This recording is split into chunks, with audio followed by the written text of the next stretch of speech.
Galen ne put réprimer un rire hystérique devant le regard médusé d'Auréline. Cette dernière semblait en proie à un profond sentiment d'incrédulité, et le conseiller de Shyster la moqua. « Eh bien Auréline, tu as perdu de ta verve ?» Il éclata à nouveau de rire quand le corps inerte de Gyarados fut rappelé dans sa balle. Le poing d'Auréline se crispa sur la sphère, la fracturant légèrement, de manière imperceptible du point de vue de Galen, trop éloigné pour saisir le changement d'ambiance dans le comportement de son adversaire. Il est évident que le démon rouge de Motorball était ton meilleur monstre. Abandonne, et peut-être que je consentirai à t'offrir un poste de secrétaire quand tu auras perdu ton statut. Magenta, Bistre et Dorian observaient le regard de Beryl, dont le visage s'était crispé dans une vague d'incertitude et de crainte. Titian avait également troqué son indifférence habituelle par un sérieux qui ne collait pas à son personnage. Auréline va perdre, cela signifie que... Je perds tout l'or que j'échouerai à Jasper, c'est terrible. Beryl frappa Titian, une grosse veine apparaissant sur son front au moment de sa réplique stupide. Mais cela avait au moins permis d'apaiser les humeurs de la jeune femme inquiète, beaucoup moins celles des Cantoïtes. Que va-t-il arriver à nos amis si elle perd ? Beryl ne répondit pas, retrouvant une mine sombre tandis qu'elle observait le centre de l'arène. Auréline ne bougeait pas, tout du moins pour un œil éloigné. Si quelqu'un avait pu se trouver à côté d'elle à ce moment précis, il aurait pu constater ses tremblements nerveux et la manière dont ses dents crissaient de rage. Elle attrapa sa dernière balle avant de relever les yeux vers Galen avec un regard rempli de menaces. Toujours dans le déni ? Pourquoi t'acharner ? On sait tous les deux que tu n'as plus aucune option. Es-tu stupide, Galen ? Pardon ? Tu as vraiment cru que Gyarados était mon meilleur monstre ? C'est pourtant évident, ce démon a rasé un village entier et massacré même les meilleurs dresseurs de Motorball.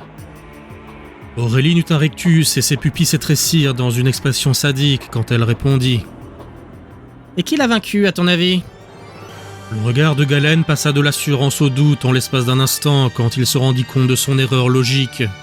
La balle vola et une créature apparut dans une explosion de vapeur typique. Le conseiller de Shyster fut alors partagé entre l'incertitude et un faux sentiment de soulagement. Le monstre qui était apparu ne semblait pas très impressionnant comparé à Metagross ou Gyarados. C'était une créature bipède d'environ 2 mètres, combinant des traits humanoïdes et aviens. Son plumage rouge et ambre bruissait comme des braises, et son regard de rapace pointa instantanément vers Metagross dans une assurance perceptible. Ses mains à 3 doigts, semblables à des serres, se fermèrent et s'ouvrirent dans une posture d'anticipation et d'impatience, quand son bec claqua avec force tandis qu'il croisait les bras. « Un Bachamo, c'est ça ton dernier recours ?» Auréline ne répondit pas, elle avait lâché son fouet et se contentait à présent de croiser les bras comme son monstre tout en faisant face à Galen en soutenant son regard avec animosité. Ce dernier eut un rire nerveux. « Mais la terreur t'a fait perdre la raison, ma pauvre, jamais un monstre aussi faible n'aurait pu... » Il a vaincu Gyarados, seul. Le conseiller eut un hoquet face à la réplique sèche et sans emphase. Il serra les poings et cracha. « N'importe quoi! Je vais mettre un terme à ta démence en écrasant ce volatile ridicule d'un seul coup! Vas-y, Metagross !» Le monstre de métal poussa un cri strident très peu naturel, et sa masse imposante se rua vers Bachamo à une vitesse bien supérieure à ce que son gabarit pouvait laisser envisager. Le public put à peine cerner ce qu'il advint tant la célérité de l'action fut grande, mais du point de vue des 2 monstres, tout sembla se passer au ralenti.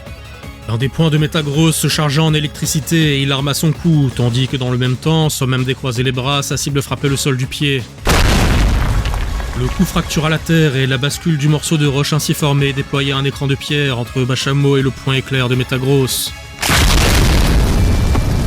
Pour les spectateurs, tout ce qu'il y eut fut une énorme explosion de poussière et de gravats qui laissa apparaître le monstre d'Auréline immobile face à celui de Galen. Comme si rien n'avait eu lieu, malgré les débris qui tombaient lentement autour d'eux, telle une pluie minérale. Galen se frotta le visage sans comprendre, la poussière se collant à sa sueur.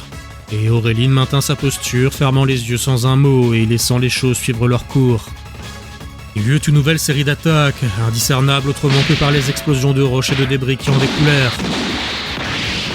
Les yeux de Metagross étaient fixés sur sa cible, mais celle-ci esquivait chaque assaut, soit par sa vitesse, soit par l'utilisation du terrain détruit. Et ce, sans jamais quitter sa posture méprisante. Les pupilles du monstre d'acier se réduisirent, tandis qu'il tentait de percer la garde de son adversaire. Mais la silhouette de Bachamo lui semblait de plus en plus floue, au point que seuls ses yeux aiguisés et fixés sur les siens semblaient être nets au milieu de la mêlée.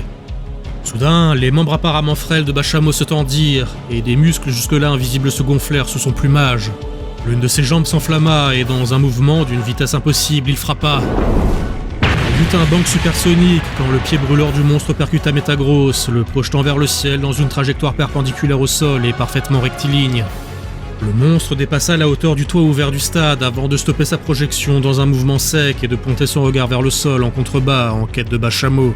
Il n'y vit qu'une persistance rétinienne quand ce dernier apparut au-dessus de lui, à la vitesse indiscernable d'une téléportation. Le nouvel impact du pied ardent de Bashamo fut suffisant pour amener Metagross au sol avec fracas, dans un cratère d'impact qui fractura même les murs pourtant solides de l'arène. Galen perdit l'équilibre face à la puissance de la secousse et de nombreux spectateurs poussèrent des cris paniqués à la vue des dégâts infligés à l'infrastructure du stade.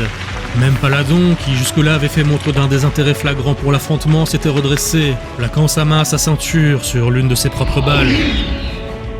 Il y eut un nouveau bang supersonique et la silhouette de Bashamo réapparut aux côtés d'Aureline, dans une copie de la posture de sa maîtresse. Le conseil de Shyster ne pouvait réprimer les tremblements de peur et d'incrédulité qui parcouraient son corps, et il émit un petit cri paniqué quand son regard croisa celui de Bashamo. L'homme rampa sur le sol de manière pathétique pour retrouver la balle de Metagross qu'il avait laissé tomber dans sa chute, et Aureline le toisa avec mépris. « Tu ne mérites pas ton titre de conseiller, Galen. Regarde-toi, ramper dans la poussière comme une larve. » Galen attrapa la balle de Metagross et la serra contre sa poitrine, comme pour ancrer ses tentatives de retrouver son calme dans un objet physique, et ses yeux, emplis de panique et d'incertitude, se tournèrent alors vers Aureline. Celle-ci ne bougeait pas, et le dédain latent dans son regard arracha un nouveau frisson à l'homme à terre. Celui-ci agrippa le bracelet à son poignet et cracha, en proie à l'hyperventilation. « C'est impossible! Orvin m'a promis que je pouvais pas perdre avec cette gemme !» Un sursaut d'espoir vint éclairer ses yeux quand, surgissant du monticule de terre qui le recouvrait, Metagross apparut dans le crissement mécanique qui lui faisait office de cri. Son corps d'acier était bosselé, et les endroits directement touchés par Bashamo avaient troqué leur couleur bleu chromée par l'intensité du métal chauffé au rouge. « Tu te ridiculises, Galen. Abandonne, tu as perdu. » L'homme serra le bracelet encore une fois et son regard s'assombrit. Il se releva et pointa son doigt devant lui d'un air menaçant, ce qui provoqua une tension de réaction chez Bashamo, qui dans un mouvement d'air se positionna entre Metagross et sa maîtresse. Mais l'attaque qui suivit ne visait pas Aureline. La boule d'énergie s'accumula un instant dans le faisceau croisé des 4 membres de Metagross avant de voler vers le public. La conseillère n'eut pas le temps de réagir à l'action totalement improbable de Galen, et elle ne put que se tourner vers les gradins avec horreur. L'Istre s'était couvert le crâne suite à l'attaque et Magenta avait été attrapé par Dorian qui avait instinctivement fait bouclier de son corps malgré l'ineptie de l'action. Titian fit de même avec Beryl, bien que sachant pertinemment que l'impact les réduirait en charpie aussi bien elle que lui. Mais l'explosion qui suivit ne fut pas une déflagration de roches et de débris humains, mais celle d'une vague aqueuse détonnant dans une pluie de gouttelettes et de bruit. Quand le groupe retrouva ses esprits, constatant l'absence de dégâts subséquents dans les gradins, ils purent voir un monstre se dressant entre eux et Metagross. La vague d'eau qui avait intercepté la balle de lumière se tarit comme si elle était sortie de nulle part, et la créature ne scia pas. Elle faisait la taille d'un homme, semblable à un manchot serti d'une couronne dorée, et de longues ailes renforcées d'acier de couleur nuit. Paladon s'était redressé et tenait son bras devant lui, sa balle en main, une grimace de colère sur son visage balafré. « Aureline, ne le laisse pas s'échapper !» La conseillère retrouva ses esprits suite à l'invective de Paladon et se retourna vers Galen juste au moment où Metagross frappait du poing l'enceinte de l'arène, y creusant une énorme faille. La structure des gradins trembla et commença à s'affaisser, tandis que le criminel se frayait un chemin dans la brèche qu'il avait créée tout en rappelant son monstre. Bashamo ne perdit pas un instant, prêt à frapper, mais Aureline le stoppa quand elle constata que les gradins s'apprêtaient à céder sous leur propre poids. « Empêche les gradins de s'écrouler !» Le monstre avien fondit comme un éclair et se positionna dans la brèche, soutenant la masse de pierre dans un cri de détermination et de douleur. Les muscles se comprimèrent sous l'effort intense, laissant un court instant aux gens pour déguerpir loin de l'effondrement imminent.